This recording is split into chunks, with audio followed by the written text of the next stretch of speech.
নমস্কাৰ আপোনালোক সকলোকে পুনৰবাৰ আপোন চৰ্চৰ অন্য এটা ভিডিঅ'লৈ স্বাগতম জনাইছোঁ। আপোনালোকৰ যদি গাড়ী আছে, আপোনালোকৰ যদি বাইক আছে, আপোনালোকৰ যদি স্কুটি আছে, তেন্তে আপোনালোকৰ কাৰণে এটা বিৰাটেই ভাল খবৰ ওলাই পৰিছে। আজিকালি আমাৰ অসমত ট্ৰেফিক নিয়ম বিৰাটেই কঠোৰ হৈছে। আপোনালোকে যদি ট্ৰেফিক আইন ভংগ কৰে তেনেহ'লে ভাৰী জৰিমনা ভৰিব লাগে। যদি আপোনালোকে হেলমেট নিপিন্ধাকৈ বাইক চলাই তেন্তে 1000 টকা ফাইন, আৰু পাছত উঠি যোৱাজনে যদি হেলমেট নিপিন্ধে তেনেহ'লে 2000 টকা ফাইন। লাইসেন্স নোহোৱাকৈ ড্ৰাইভিং কৰিলে 5000 টকা ফাইন।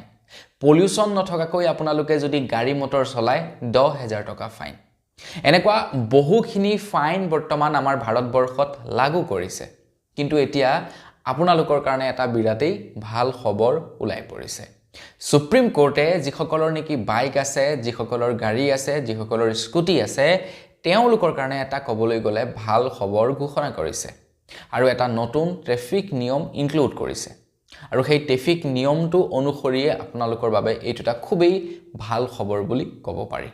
তো আপোনালোকৰ কাৰণে ওলাই পৰা সেই ভাল খবৰটোনো কি, মই আজি আপোনালোকক সেই সম্পৰ্কত জনাম। তো ভিডিঅ'টো প্ৰথমৰ পৰা শেষলৈকে চাই থাকিব। মই শ্ৰীপাঞ্জী গগৈ, আপোনালোকে চাই আছে আপোন চৰ্টছ। আহক আৰম্ভ কৰোঁ আজিৰ ভিডিঅ'। আগবাঢ়িছোঁ আজিৰ খবৰটোৰ ফালে। আপোনালোকে চহৰলৈ ওলাই যাওঁতে এটা কথা লক্ষ্য কৰিবচোন, আজিকালি ট্ৰেফিক পুলিচবিলাকৰ হাতত একোটাকৈ মোবাইল ফোন থাকে। তেওঁলোকে নিজৰ পাৰ্চনেল যিটো মোবাইল ফোন, সেই মোবাইল ফোনটো তেওঁলোকে হাতত লৈ ফুৰে। আৰু তেওঁলোকে হাতত লৈ ফুৰা মোবাইলটোত প্ৰায় সময়তেই তেওঁলোকে কেমেৰা অন কৰি ৰাখে। আপোনালোকে এবাৰ লক্ষ্য কৰিবচোন, যিসকল নেকি ট্ৰেফিক পুলিচ থাকে তেওঁলোকে কি কৰে, হাতত মোবাইল ফোনটো লৈ থাকে। কোনোবাই যদি ট্ৰেফিক ৰুল ভংগ কৰে তেখেতৰ গাড়ীৰ নাম্বাৰ প্লেটটো ফটো মাৰে, আৰু ফটো মাৰি ডাইৰেক্টলি তেওঁলোকৰ এগেইনষ্টত তেওঁলোকে কি কৰে, জৰিমনা লগাই দিয়ে, মানে ফাইন লগাই দিয়ে ট্ৰেফিক ৰুল ভংগ কৰাৰ বাবদ। হেলমেট নিপিন্ধিলে হেলমেট নিপিন্ধাৰ বাবদ ফাইন লগাব, বা পলিউশ্যন নাথাকিলে পলিউশ্যনৰ বাবদ ফাইন লগাব। মুঠৰ ওপৰত যোনেই যি ট্ৰেফিক নিয়ম ভংগ কৰিব, আজিকালি দামী দামী মোবাইল ফোন আছে, বহুত দূৰলৈকে ঝুম কৰিব পৰা যায়। ঝুম কৰি হ'লেও আপোনাৰ গাড়ীৰ নাম্বাৰ প্লেটটো বা বাইকৰ নাম্বাৰ প্লেটটো ফটো মাৰিব, আৰু তেওঁলোকে ডাইৰেক্টলি চালান কাটি দিব, ডাইৰেক্টলি ফাইন কাটি দিব। আৰু ফাইন পে' নকৰোঁ বুলিও মানে থাকিব নোৱাৰি, কাৰণ পে' কৰিবই লাগিব। আপোনালোকে যেতিয়া নেকি পলিউশ্যন কৰিবলৈ যাব, যেতিয়া নেকি আপোনালোকে ইঞ্চুৰেঞ্চ কৰিবলৈ যাব, তো সেই ফাইনবিলাক আপোনালোকে পে' কৰি ল'ব লাগিব। তেতিয়াহে আপোনালোকে দ্বিতীয় অফিচৰ কাম কাজবিলাক কৰিব পাৰে।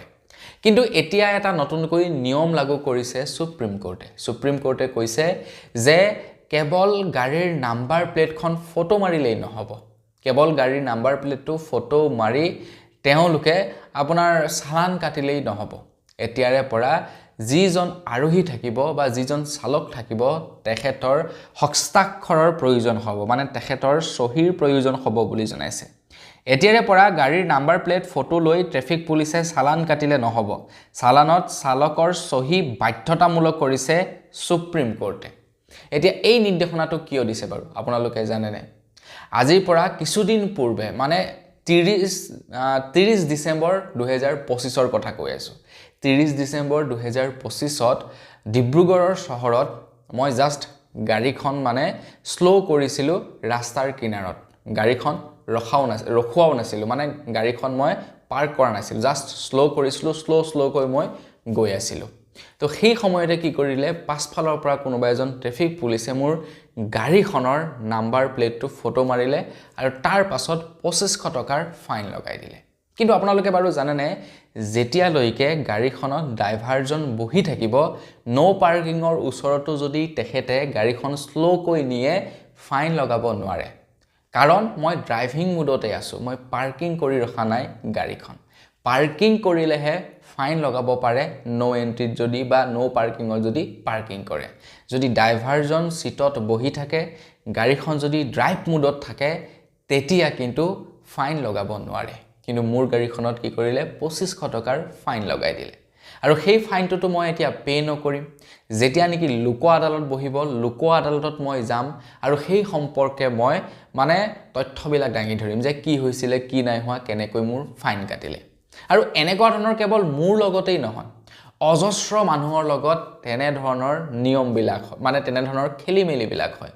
আৰু তেনেধৰণৰে ওজৰ আপত্তিবিলাক আপোনাৰ লোক আদালত গৈ পায়গে যাৰ ফলত নেকি ডিসকাউন্ট দি মিলি হলেও সেই চালানবিলাক নিষ্পত্তি কৰিব লগা হয় যাৰ ফলত নেকি যথেষ্ট পৰিমাণৰ অসুবিধাও হয় চালকসকল বা যিসকলৰ নেকি গাড়ী মটৰ আছে তেওঁলোকৰ এতিয়া এটা কথা আপোনালোকে মনত ৰাখিব কিছু কিছু টাউন এলেকাবিলাকত চাব আপোনালোকে ৰোড টেক্সও দিব লাগিব আকৌ গাড়ী ৰখালে পাৰ্কিং ফিজও দিব লাগিব তাত কিন্তু গাড়ী পাৰ্কিং য'ত থাকিব তাত গাড়ী ৰখালে কিন্তু কোনো অসুবিধা নহয় যাতায়াত কৰিবৰ কাৰণে কিন্তু আপোনালোকে যদি হঠাৎ কিবা এটা কামৰ কাৰণে যদি ৰাস্তাৰ কাষত গাড়ীখন ৰখাই দিয়ে আপোনাৰ ফাইন লাগি যাব কিন্তু সেই একেটা জায়গাতে যদি পাৰ্কিং প্লেস লৈ কোনোবা এটা ব্যক্তিগত মানুহে তেতিয়া কিন্তু তাত ধুনীয়াকৈ গাড়ী পাৰ্ক কৰিব পাৰি দৰকাৰ হলে ৰাস্তাটো আধাৰ লৈকে ব্লকেই নহওক কিয় আজিকালি টাউন বিলাকত এইবিলাক সিস্টেম হৈ আছে তো সুপ্ৰিম কোৰ্টে কৈছে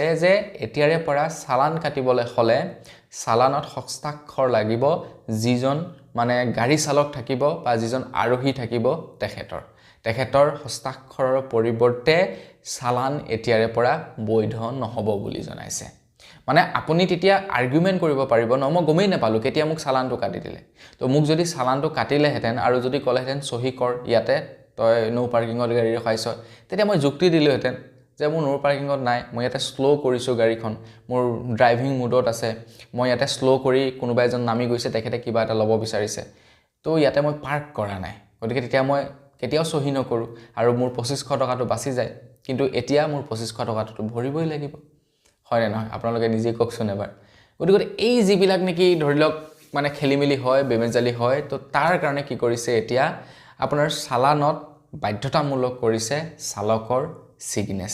চালকৰ সিগনেচাৰৰ অবিহনে এতিয়াৰে পৰা মানে কোনো কাৰণতে ফাইন লগাব নোৱাৰিব ট্ৰাফিক পুলিচে তো নিয়মটো বাৰু কেনে পাইছে কমেন্ট সেকশনত জনাব ধৰি লওক কোনোবা এজন ব্যক্তিয়ে বোলে হেলমেট নিপিন্ধাকৈ বাইক চলাই গৈ আছে ডাইৰেক্টলি দেখা পাইছে সেইটো এটা বেলেগ কথা বোলে গাড়ী চালকজনে বোলে সিট বেল্ট নিপিন্ধাকৈ গাড়ী চলাই গৈছে দেখা পাইছে সেইটো বেলেগ কথা ঠিক আছে কিন্তু আদাৰৱাইজ মানে ফাইন কাটিব নোৱাৰিব এতিয়া যেনিবা কোনোবা এখন গাড়ীৰ নাম্বাৰ প্লেটটো অনলাইনত সাৰ্চ কৰিলে বোলে তেখেতৰ পলিউশন নাই বোলে ফাইন লগাই দিলে কিন্তু আপোনালোকে বাৰু জানেনে আপোনালোকে পলিউশন কৰিলেও মানে 24 ঘণ্টা মান সময় লাগে অনলাইনত দেখাবৰ কাৰণে ইন্স্যুৰেন্স কৰিলেও 24 ঘণ্টা মান সময় লাগে অনলাইনত দেখাবৰ কাৰণে এফালে বোলে অনলাইনত নেদেখালে ফাইন বোলে লগাই দিলে যা পাছত দৌৰি থাকা আৰু এখন গোটেখন মানে কৰিবৰ কাৰণে ক্লিয়াৰ কৰিবৰ কাৰণে তো এই বেমেজালি বিলাক নাইকিয়া কৰিবৰ কাৰণে কি কৰিছে হস্তাক্ষৰ বা সিগনেচাৰৰ একদম বাধ্যতামূলক কৰি দিছে গতিকে ভাল হৈছে নে বেয়া হৈছে সেইটো আপোনালোকে গম পাব কমেন্ট সেকশনত জনাব মই ভাবো ভালেই হৈছে তো আজিৰ ভিডিও জনাবলগীয়া সৰুটা ইনফৰমেশন ইমানে আছিল জানি কেনে পালে কমেন্ট সেকশনত জনাব যদি ভাল লাগিলে লাইক এটা কৰিব চেনেলটো সাবস্ক্ৰাইব কৰা নাই সাবস্ক্ৰাইব কৰি ল'ব পুনৰ এটা ভিডিও লগ পোৱাৰ আশা কৰিলো ভিডিও মাগিছো ধন্যবাদ জয় অসম